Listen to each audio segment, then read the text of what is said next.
Bienvenidos a OCU, bienvenidos a su casa. Muchísimas gracias por asistir a esta convocatoria en la que queremos dar el pistoletazo de salida a nuestro 50 aniversario. Como bien saben ustedes, este año, en noviembre, vamos a cumplir 50 años de actividad, con lo cual es un honor para nosotros tenerles aquí, que sin ustedes, sin los consumidores y los socios, OCU no sería quien es, no hubiese llegado hasta esta fecha tan llamativa.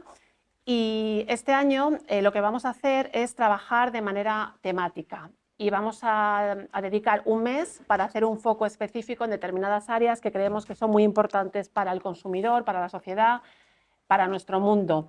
Y en concreto, y por esto les hemos convocado hoy, este mes es el mes en el que vamos a celebrar el mes de la sostenibilidad. Necesitamos tener un mundo, no solo para las generaciones presentes, sino por supuesto para las futuras, sea resistente, dejar a nuestros jóvenes un mundo realmente, bueno, al menos como nos lo hemos encontrado, mejor que nos lo hemos encontrado. Y en concreto, hoy vamos a hablar de una parte de la sostenibilidad que nos preocupa mucho y que nos ocupa y que además nos va a impactar mucho como consumidores, es el derecho a reparar. Y el derecho a reparar, vamos a tener una mesa muy interesante con dos personas muy relevantes que paso a presentar, aunque quería hacerles una introducción, pero quiero presentar ya a las personas que me acompañan, que es don Daniel Arribas, que es el director general de Consumo. Es un actor muy relevante para que esa directiva del derecho a reparar llegue a nuestro ordenamiento jurídico español y los consumidores podamos disfrutar de lo que hacían nuestros abuelos, que era reparar, algo tan sencillo que ahora es casi imposible. Y también nos acompaña Javier Santamaría, que es otro actor muy relevante porque es el que va a hacer y nos va a explicar cómo se puede reparar y cómo vamos a poder reparar en un futuro cercano. Y lo que queremos hacer hoy es comentar desde la teoría y hablar, es decir, desde lo que se va a publicar en el BOE a la práctica. Tenemos a la persona relevante, al actor relevante, que es la Administración, que es Daniel, que va a hacer que esa ley llegue a España, y Javier, que bueno, pues va a decir cómo tangibilizar desde el punto de vista de los consumidores. Nosotros recientemente hemos hecho una encuesta a los socios para saber si estaba en su voluntad reparar un producto, si prefería comprar, usar y tirar, es decir, si queríamos apostar por lo que era economía lineal, compramos, usamos y tiramos, o economía circular, que es comprar, usar, reparar, reutilizar. Y nos encontrábamos, o los consumidores nos decían que se encontraban con dos barreras. Una de ellas es que no encuentran establecimientos para reparar, que no están como antiguamente en los barrios cerca de nuestras casas para poder identificar y llevar ese producto a reparar. Y otra barrera importante es el precio. Cuando echaban cuentas decían, pues es que casi prefiero comprar un producto asiático, que es mucho más económico, que llevar el producto a reparar. Con lo cual, estas dos barreras creo que Daniel nos va a contar cómo vamos a poder eliminarlas en breve. Desde OCU también estamos muy concienciados y trabajamos mucho con el resto de Estados miembros de la Unión Europea, y les invito a que visiten en nuestra página web un proyecto en el que estamos trabajando que se llama Repair, y en él también damos pautas, consejos, información de todo este mundo del derecho a reparar, que es un mundo fascinante. Ahí incluso tenemos tutoriales para que un consumidor, pues si se anima, pueda él mismo intentar reparar una radio, un aparatito, ¿verdad? Que no es tan difícil, nos contará Javier.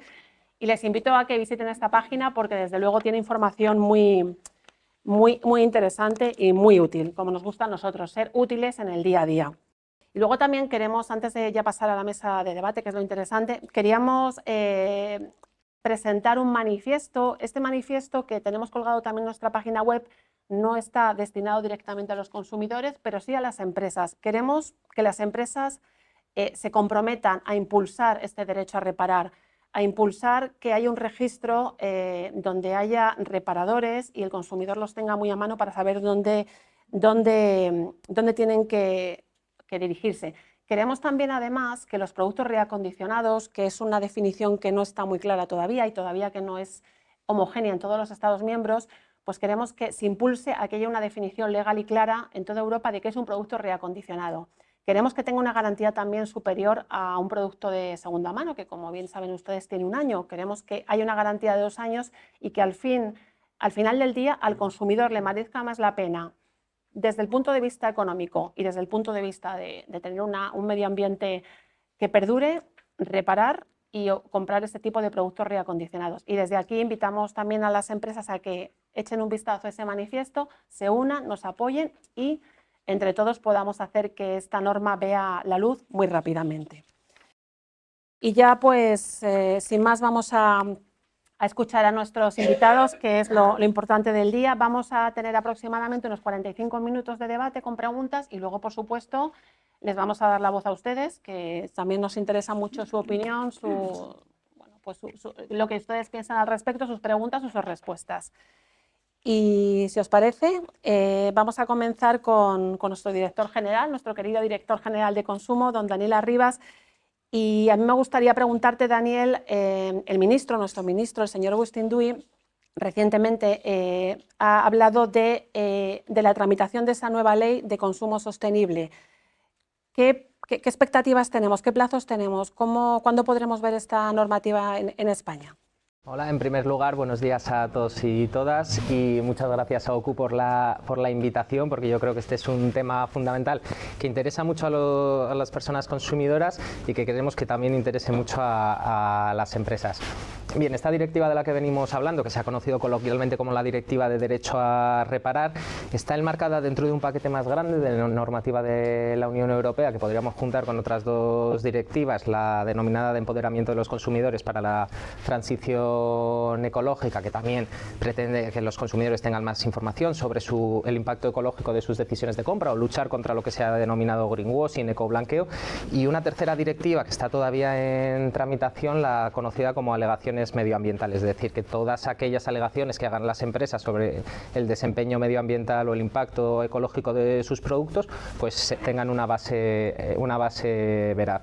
Adicionalmente hay otra normativa, reglamento de ecodiseño, en el que se imponen determinadas obligaciones o parámetros de diseño o de producción para garantizar que sea más ecológico este diseño. Y bueno, en este analgama nosotros apostamos por darle un impulso más importante al consumo sostenible y por tramitar una ley, actualmente un anteproyecto de ley que se llama Anteproyecto de Ley de Consumo Sostenible, para poder abarcar tanto todas estas propuestas normativas o ya directivas materializadas de la Unión Europea, como todos aquellos otros aspectos que puedan incidir en fomentar un consumo sostenible, un consumo consciente, que a mí me gusta mucho utilizar este término, es decir, evitar todas aquellas o erradicar todas aquellas prácticas que nos lleva a las personas consumidoras a tomar decisiones en algunas ocasiones que no tomaríamos en ausencia de algunos impactos comunicativos que incluso pueden llegar a ser engañosos,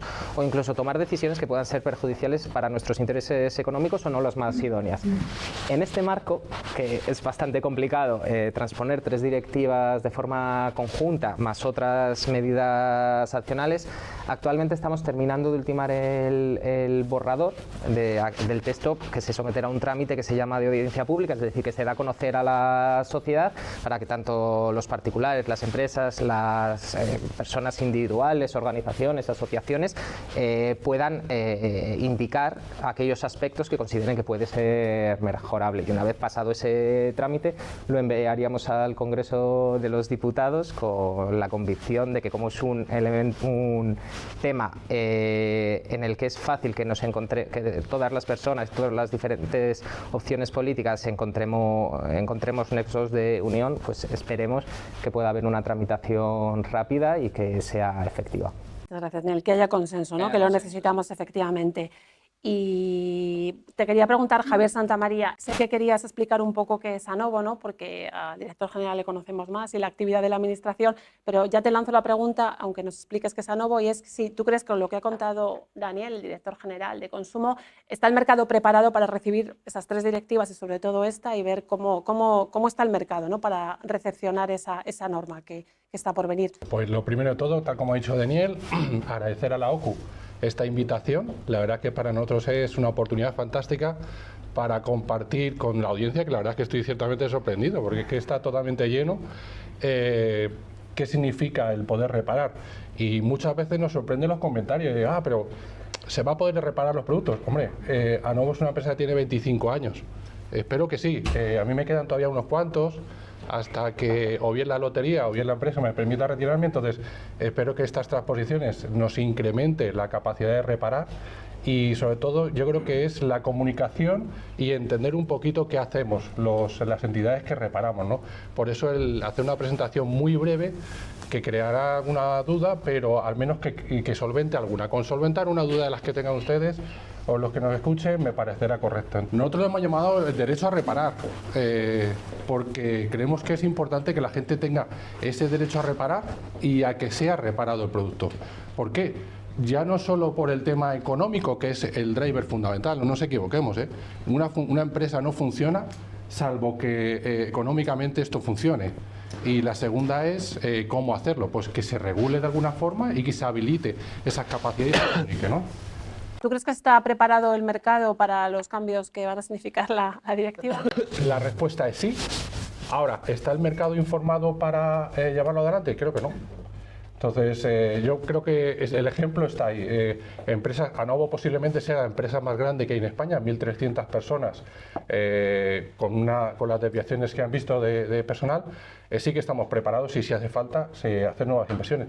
El tema es que el personal muchas veces no está informado de esa opción de llegar a esos canales y luego de las expectativas que hay con respecto de ellos. Y hemos comentado antes, y en la encuesta era uno de los datos más llamativos en la que hemos hecho en OCU, era que el precio era una barrera para no reparar esos productos. Y hay países europeos en los que hay un bono, una ayuda para un bono reparación, en Austria, en Francia. Daniel, ¿crees que esto pudiera implementarse también en España? Bueno, la pregunta es para los dos. Y Anovo, Javier, ¿crees que es viable? ¿Cómo lo veis? Bien, tenemos las experiencias de derecho comparado en otros países de nuestro entorno, bien de forma innata suya o también se utilizaron los fondos de recuperación en algunos países o en algunas regiones, para que una vez acabada la garantía bien legal, bien comercial, es decir, el plazo de garantía que tiene un producto, para incentivar que las personas opten o se opte por la reparación en lugar de por la sustitución, con todos los beneficios que estamos diciendo, de menor impacto medioambiental, de alargar la vida útil, también beneficioso para el bolsillo en el medio y largo plazo, pues para incentivar que parte de esta reparación esté cubierta por una especie de bonos. Yo creo que no es descartable o que pueda existir también en nuestro país esta figura. Yo creo que ya tenemos todos bastante interiorizado la conocida como responsabilidad ampliada del productor, es decir, los productores que ponen una serie de productos en el mercado, electrodomésticos, yo creo que nos puede venir a todos a la mente, ya tienen la obligación de hacerse cargo de los residuos o del reciclaje de los mismos. Estaría muy lejos de esta responsabilidad que ya tienen los productores, es decir, una responsabilidad por la que deban contribuir a incidir en una mayor reparación, y yo creo que va muy de la mano con las otras iniciativas actualmente legislativas que se están poniendo en marcha. Y evidentemente evaluando todas las circunstancias, porque son medidas bastante complejas, pero que yo creo que ayudaría a esta circularidad de la que venimos hablando. Incentivo, ¿verdad? Para que sería muy bien, pues muchas gracias. Javier, ¿cuál es tu opinión al respecto? Pues, mi opinión es que somos parte del interés. Empresas como Anovo nos interesa que la reparación se incentive cada vez más. No es algo nuevo, o sea, la reparación es algo que lleva históricamente y donde Anovo conjuntamente pues con los retailers y muchas veces con aseguradoras y con el fabricante hacemos un montón de acciones para que ese índice o ese ratio de reparabilidad se vaya creciendo lo máximo posible. ¿Por qué? Porque capturar un cliente a los fabricantes les cuesta muchísimo dinero. Cuando una persona ha decidido comprarse una marca, el que mantenerle la marca implica coste y experiencia de usuario. Entonces, nosotros somos parte activa en cuando el cliente ha tenido una experiencia negativa. Esto lo llamamos un poquito como cuando alguien va al hospital a urgencias. En función de la experiencia que tengas, pues sales contento del hospital o no. Cuando vas a urgencias es difícil que salgas contento. Pero si te han atendido bien y el resultado es positivo, pues eso es tener una experiencia positiva. Entonces, la normativa ha dicho, en vez de 2 años son 3. La experiencia positiva, la posibilidad de que un dispositivo falle en esos 3 años es baja. pero que falle posteriormente a los 3 años es casi nula. O sea, ellos han hecho un esfuerzo de tal forma que el diseño del producto tiene que garantizar que el 100% de su rendimiento se realice en esos 3 años. Pero no solo eso, es que tienen que garantizar suministrarle repuestos al cliente para los próximos 10 años. Si tiene sentido para el producto, lo que hemos comentado, mi BlackBerry tiene 20 años. Aunque se me caiga, es que no me da servicio porque no puedo utilizarla. Entonces, ahí Anovo trabaja muchísimo y luego, si el cliente tiene una experiencia negativa, darle una solución. Pues hay muchas campañas en las que trabajamos, que es, oiga, usted se le ha caído el teléfono al suelo, pasó un camión por encima de él, entonces está destrozado, encima había un charco. Esto es experiencias reales. Entonces, ¿tenía un seguro? Pues a lo mejor con el plan del seguro podemos compensar y reparar el dispositivo completamente. Que no, muchas veces los fabricantes hacen campañas de fidelización o de ayuda al cliente, en el cual te hacen una subvención como recomprando ese dispositivo, se hace una gestión sostenible del producto que es importantísimo. No olvidemos que casi todos los dispositivos ya llevan baterías que tienen mucha contaminación, pero es que son súper útiles en la recuperación y minimizas el impacto del cliente en la solución o el recompra de un producto nuevo y le mantienes fiel a tu marca dando una experiencia positiva. Entonces, tanto con aseguradoras como con fabricantes, como con retailers, y si ahora se añade la administración pública, encantado de ayudarles a los clientes para que sigan manteniendo su dispositivo. Yo lo veo con mi padre tiene 82 años. Mi padre le quita su teléfono de concha, que solo tiene para llamar, y le han matado, no les pueden meter un smartphone. Entonces, cada día es más complicado darle este tipo de soluciones.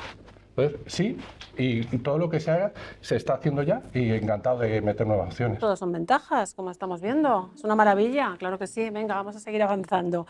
Daniel, para ti una pregunta, porque si no estamos equivocados, la directiva habla de un registro voluntario, en concreto, no me quiero equivocar, es un registro de plataformas de reparadores y formulario de reparación, pero es un elemento voluntario. ¿Tú crees que hay posibilidad, al transponer la norma, que en España sea obligatorio? Porque es que lo voluntario, nosotros en OCU no somos muy fan de la autorregulación, lo voluntario, porque la experiencia es que luego no se cumplen. Entonces, no sé. A ver, es lo que se denomina una directiva de máximos, es decir, que pretende una homogeneización de lo que se hace en los diferentes países y deja poco margen a los Estados miembros, a cada uno de los países, cuando vamos a incorporar la norma a nuestra normativa propia. Ahí están los incentivos, es decir, hay que generar aquellos incentivos que lleven a las empresas a querer formar parte de estos registros de reparadores, en última instancia que nos facilite a todos saber a dónde acudir, tener un listado de aquellos lugares que van a poder hacerse cargo de la reparación de los dispositivos que se nos hayan estropeado, por una parte de las empresas y por otra parte que sea un incentivo para atraer cada vez más personas consumidoras. Y si están las personas consumidoras, si hay un nicho de negocio, como estamos confiados en que lo hay, las empresas entendemos que van a responder. Es decir, queremos generar todos los incentivos, generar todo el marco propicio para desarrollar este sector en el que hay empresas especializadas muy importantes que llevan muchos años, pero que creemos que hay mucho más margen de crecimiento. Yo siempre pongo el ejemplo de los teléfonos móviles, que será uno de los pocos sectores que vamos por la calle y cada 3 comercios en uno sabemos que te podrían arreglar el dispositivo con una u otra calidad. Ahí ya está, sería un elemento diferente, pero se vio que había un negocio, que había mucha necesidad de esta reparación porque son dispositivos muy caros, porque a la gente le supone mucho esfuerzo económico y quieren garantizar que va a durar más tiempo, y el sector privado respondió. Nosotros queremos generar el marco para que esto ocurra en todos los sectores. Vale, muchas gracias. Javier, una pregunta para ti. Hablabas antes, has dado unos datos de vuestro volumen, ¿no?, de actividad. ¿Cuántos dispositivos más o menos, cuántos aparatos recuperáis? O sea, el dato, ¿nos puede recordar qué es lo que el aporte vuestro de productos que se podían haber tirado, pero que sin embargo sois capaces de recuperar y por tanto impulsáis la economía circular? Pues he compartido antes el dato, además es un dato que tiene que ser cierto y nosotros por las certificaciones ISO que tenemos es auditable además. Entonces, más o menos actualmente estamos recuperando en torno a 5 millones de dispositivos al año, más o menos se están reparando y se están gestionando en torno a 5.000 dispositivos diarios y en los últimos 20 años hemos recuperado 50 millones de equipos. Entonces, las cantidades son bastante significativas, no solo para clientes finales. La parte importante es, tenemos una parte de cliente final y hay una parte del sector industrial, pero creo que las cantidades son importantes. Sí, sin duda, muchas gracias. Daniel, y hablando de la economía circular, ¿hay alternativas? Es decir, ¿vosotros creéis como parte de la administración del gobierno que hay otro camino? Nosotros lo tenemos claro, ¿no? Pero ¿hay alguna posibilidad de no coger este tren de la economía circular? ¿Hay vuelta atrás? ¿No hay vuelta atrás? Ahora se está debatiendo mucho sobre esto, se pone en duda la agenda verde o todas las medidas tendentes a reducir el impacto ecológico de nuestras decisiones de compra o en general.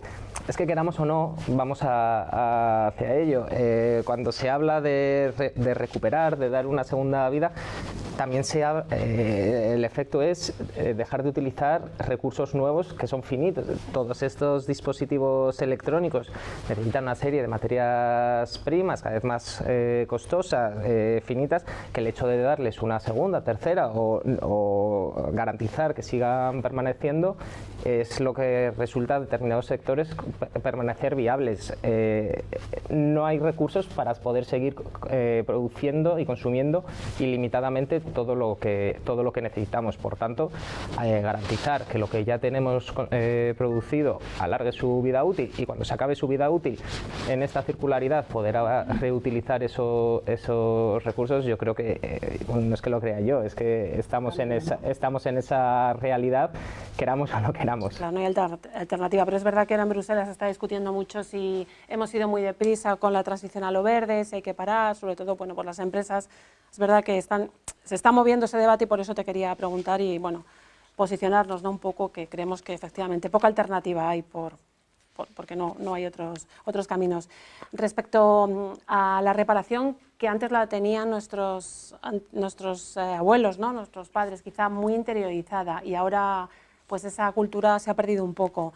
Pregunta también para ti, Daniel, ¿crees que de alguna manera se puede introducir este concepto y esta idea en los colegios para que desde muy pequeñitos los niños y adolescentes sepan que esto está ya, que algo que se hacía antes se puede hacer ahora? Es decir, ¿esta educación podría ser? Sí, y de hecho yo creo que ya se está hablando, porque cuando se habla de circularidad, cuando se habla de medio ambiente, el alargamiento de la vida útil de los productos va implícito, es decir, cuando los jóvenes, sobre todo adolescentes, empiezan a ser conscientes de que sus dispositivos móviles, que es muy necesario, resulta de uso diario, cotidiano, ven que tienen unas limitaciones de obsolescencia, son los primeros en identificar esta problemática. Yo creo que sin que tenga que ser una materia concreta el derecho a la reparación, pero bueno, que el hecho de que haya talleres o sobre todo que haya formaciones profesionales especializadas en la materia es interesante, pero yo creo que para generar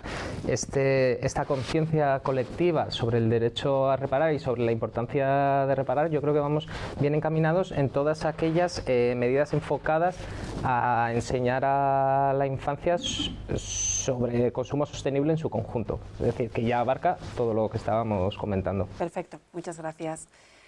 Javier, hay una iniciativa que está muy implementada en otros países, el Café Repair, estos establecimientos que va el consumidor, lleva sus cosas, se puede tomar algo.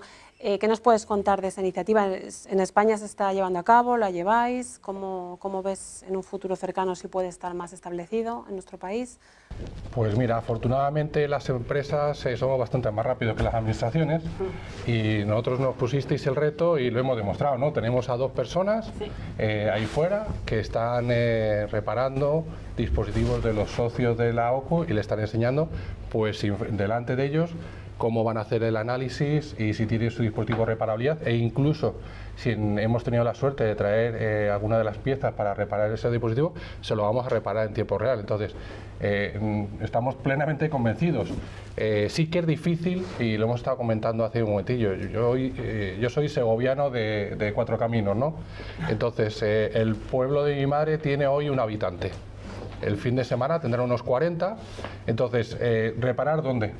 Y sobre todo, hay una parte muy importante y es las reparaciones oficiales garantizando la usabilidad del producto, las prestaciones, los datos del cliente. Entonces, Los Repair Café, nosotros hacemos bastantes ejercicios de ellos, pero sí que es importante la comunicación de que la reparabilidad existe y dónde se puede realizar, que es un examen que hemos suspendido todos. O sea, y tenemos aquí a Cristina, que no está directora de marketing.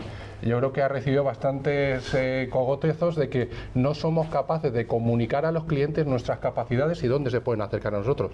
Muchas veces es culpa nuestra, otras veces de los fabricantes, pero sí que nos gustaría. ¿Que los Repair Café se pueden repetir? Por supuesto que sí. Por el tema de concienciar y las comunicaciones a la gente. Crear una experiencia positiva no generará esto, pero tiene que ir en paralelo con el resto de comunicaciones donde no hemos encontrado la solución perfecta. Daniel, te queríamos preguntar en cuanto a la regulación y la competencia, porque es muy habitual que las empresas hablen de que la administración, los gobiernos se extralimitan en regular, ellos prefieren la autorregulación, los códigos voluntarios. Entonces, ¿hasta qué punto la regulación para intentar que se reparen los productos, que siempre estén puestos en el mercado productos que se puedan reparar con índices además de reparabilidad, que el consumidor pueda elegir entre comprar un producto con ese parámetro, ¿no?, de compra? ¿En qué modo las empresas se pueden ver atacadas y pueden ver que eso es un ataque a su libre competencia, a su libre política comercial, y de establecer cómo interactúan esta regulación y competencia? Bueno, tengo que decir que antes de dedicarme al derecho de consumo, yo en mi vida anterior estaba especializado en derecho de la competencia, entonces estos elementos los conozco bien. Yo creo que cualquier política destinada a introducir un elemento de transparencia en el mercado es una política destinada a favorecer la libre competencia. Es decir, el hecho de que los consumidores tengamos, las personas consumidoras, tengamos más información a la hora de elegir los productos, lo que garantiza es que va a haber una competencia más leal. Es decir, que vamos a poder elegir entre diferentes productos teniendo en cuenta de forma real cuáles son las características de cada uno de estos. Nosotros intentamos ya introducirlo, pero bueno, con el reglamento de ecodiseño ya vamos a tener, lo tenemos en algunos electrodomésticos, un índice de reparabilidad, un índice que nos dice de una forma sencilla e intuitiva cómo de fácil va a poder ser alargar la vida útil de este producto mediante una serie de colores, etcétera.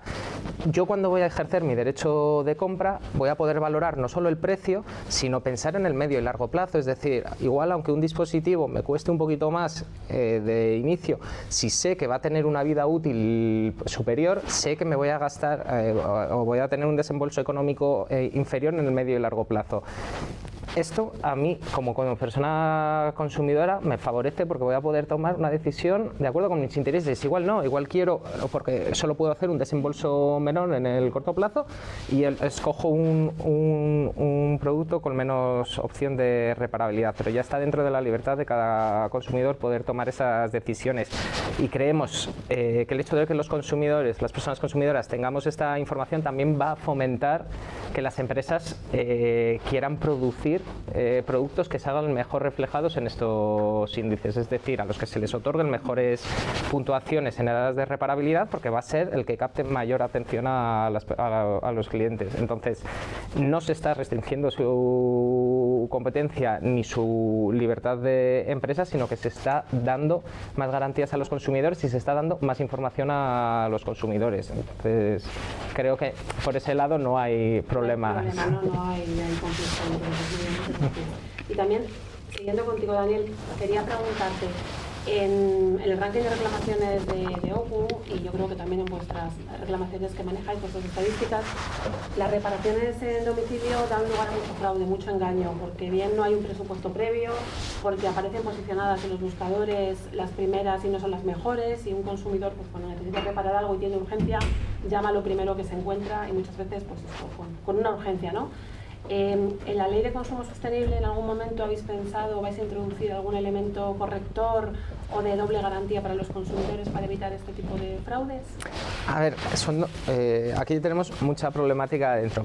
En primer lugar, el posicionamiento de determinadas empresas de reparación o cerrajeros, es decir, de todo este mundo en el que necesitamos cosas de urgencia, no tenemos, no es sencillo buscar información sobre quién nos puede ayudar y recurrimos a un buscador, a un Google de turno, y las que se encuentran posicionadas en primeros lugares y reciben más atención por parte de los consumidores en muchas ocasiones son empresas, pues en algunos casos se ha visto que eran empresas en fraude o que son empresas que no dan todas las garantías. Eso es un problema que estamos intentando atajar por una vía. De hecho, Google ya ha retirado algunos anuncios en los que se veía esta problemática, y luego son las garantías en la reparación, el presupuesto, y esto parte por una labor pedagógica y por una labor normativa. El presupuesto previo siempre debe estar para que luego sea vinculante una factura, porque si no nos podemos encontrar con lo que comentas, muchas sorpresas por parte de los consumidores cuando pues, les abren la puerta o les dan el producto reparado, y como cualquier contrato de consumo debe haber un precio para que el consumidor pueda tomar su decisión real. Tanto a través de la directiva como la futura ley de consumo sostenible, todo lo que tiene que ver con la información previa, intentamos remar en ese sentido para garantizar que el consumidor pueda tomar la decisión y pueda además elegir entre diferentes reparadores, obtener diferentes presupuestos para ver cuál es el que mejor se adecua a sus intereses. Muy bien, pues estaremos atentos también. Javier, antes has hablado de que falta información, falta comunicación. Entonces, ¿tú crees que, creemos que la información es una herramienta básica y una de las claves para que esta normativa tenga éxito, que los consumidores nos lancemos a reparar, ¿no?, como una opción la mejor, creemos, es esa información? ¿Crees que has dicho que no hay suficiente información? ¿De qué manera podemos tener los consumidores más acceso a la información, ser más conscientes de lo que significa para nosotros particularmente y para la sociedad, el medio ambiente, de manera colectiva esta mejora? ¿Qué herramientas nos dirías que hacen falta? ¿Cómo podríamos impulsarlo entre todos los actores implicados, según tu opinión? Pues no tengo la respuesta. Esta es de la más sencilla, y es que hemos suspendido. En Anovo tenemos 25 años de experiencia, no tantos intentando dar solución al cliente final, pero la verdad es que siempre nuestro CEO nos pilla ahí, en la revisión de objetivos, porque no somos capaces de comunicar a los clientes y darles acceso a nuestros canales, incluso siendo canales oficiales o, digamos, acreditados, que es mucho más sencillo, ya no quiero decir elementos alternativos. Entonces, hay dos parámetros fundamentales. El primero es la educación. Nadie busca algo que no quiere encontrar. Entonces, si nadie se pone a buscar cómo poder reparar mi teléfono iPhone que se le ha roto la pantalla, es complicado. La segunda es, sabiendo los canales de información, nosotros podemos poner información cualificada y contrastada. Esta parte es fundamental, que ha comentado Daniel, y eso nos preocupa muchísimo a una empresa como Anovo. Y es que cuando ustedes soliciten un servicio a una empresa, sea Anovo u otra, que su experiencia sea correcta, pero además que sea correcta en todos los sentidos. Yo creo que, por ejemplo, nosotros hemos hecho unas campañas continuas por ejemplo, con las aseguradoras, que hacen mucho esfuerzo, y todos ustedes habrán recibido una llamada de su aseguradora que te dicen: mira, le mantenemos el precio de la póliza y le vamos a meter el servicio de manitas. Manitas es el habilidoso de toda la vida, pero es un servicio profesional donde la aseguradora ha hecho un scouting, ha hecho una verificación de que son personas cualificadas en cada uno de sus ramos. Luego tenemos en España un nombre que se llama Benito, ¿no? Entonces, Benito es el que suele empezar por ¿y quién ha venido aquí antes y le ha dejado esto así? Ese directamente que no entre. Y luego estamos las empresas acreditadas, donde nosotros, pues bien por nuestras certificaciones o de la mano de los fabricantes, nos hacen público. Pues todos esos canales no funcionan. Entonces, tenemos que intentar entender un poquito cómo llegar a esos clientes y que sepan la diferencia entre un Manitas, que es perfecto, entre un Benito, que es un problema, y entre una empresa como Anovo, que tiene sus servicios y con sus calidades. Daniel, para cerrar, y ya con este capítulo de la información, en la norma que vais a transponer, hay una parte que es información voluntaria y otra que es obligatoria. ¿Nos puedes recordar un poco o discernir entre qué va a ser, de qué naturaleza va a ser cada información? Yo creo que, al igual que ellos lo están viendo en la esfera privada, nosotros vemos que claramente hay una falta de conocimiento por parte de las personas consumidoras sobre los derechos que tienen. derechos nuevos que van a nacer y derechos que ya tenemos. Cuando ampliamos la garantía legal de los productos, que estábamos acostumbrados, me compraba un electrodoméstico, 2 años de garantía. Fue en el 21, sí, fue en el 2021 cuando lo ampliamos a 3 años. También cuando pasaron de 5 a 10 años la obligación de tener piezas de repuesto una vez que ha dejado de fabricarse un producto.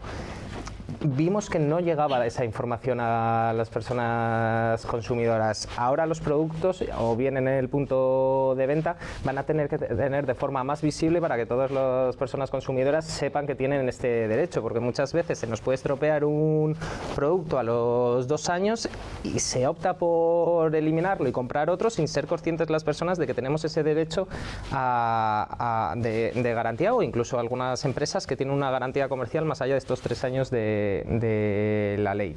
Entonces va a haber determinadas obligaciones, como es esta de informar al consumidor sobre sus derechos reales, y otras que van a ser voluntarias, pues garantía comercial, que ya depende de la voluntad de las propias empresas, pero que por lo menos un mínimo con el que los consumidores sean conscientes de cuáles son sus derechos sí que va a estar incluido en la ley, con todas las medidas para que el consumidor lo pueda interiorizar tanto en el punto de venta como en el propio producto. Muy bien, pues muchísimas gracias a los dos, que nos habéis dado, arrojado mucha luz en este panorama y desde luego muy optimista, y bueno, como decimos, es la única alternativa, con lo cual muchas gracias por compartirlo con nosotros, con todos nuestros invitados. Bueno, pues yo creo que vamos a ya terminar. Muchísimas gracias por la activa participación. Muchísimas gracias a nuestro director general, don Daniel Arribas, al CCO, Chief Commercial Officer and Business Development of Anevo, Javier Santamaría. Un placer, muchas gracias.